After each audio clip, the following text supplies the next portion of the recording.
principe de Pareto nous vient de l'économiste italien du 19e siècle, Vilfredo Pareto.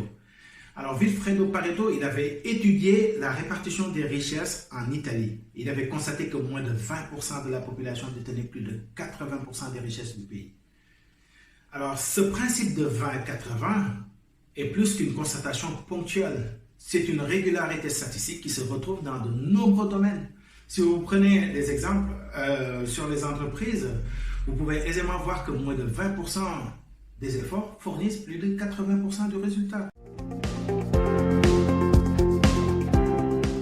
Je dirais que ce n'est pas une chose simple parce que nous développons des habitudes, qu'elles soient bonnes ou mauvaises, et la remise en question de ces habitudes n'est pas une chose simple. Si nous voulons améliorer un aspect, nous pouvons commencer par l'analyser en profondeur. Prenons l'exemple du portefeuille client. Le portefeuille client, ce que nous pouvons faire, c'est d'abord analyser l'historique des ventes, les réclamations, les retours clients, pour derrière identifier les clients les plus rentables.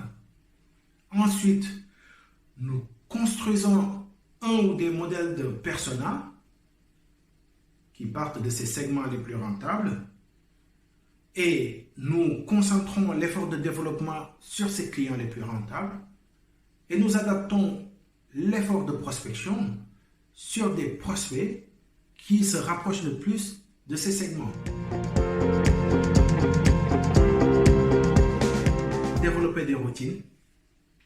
Ça peut être commencer sa journée par une séance de sport ou de méditation, peu importe. L'essentiel, c'est de mettre en place des routines vertueuses et d'avoir la discipline, la régularité pour les perpétuer. Je dirais aussi sortir de l'isolement, participer à des réseaux de networking,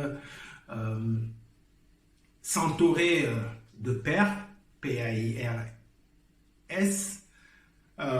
pour derrière se fixer des objectifs et les réaliser en se challengeant les uns les autres. Vous verrez que la réalisation des objectifs sera beaucoup plus rapide. Et en dernier, je dirais s'entourer de professionnels qui vont nous permettre de prendre de la hauteur sur notre quotidien de dirigeant et qui vont nous permettre de nous questionner sur nos pratiques.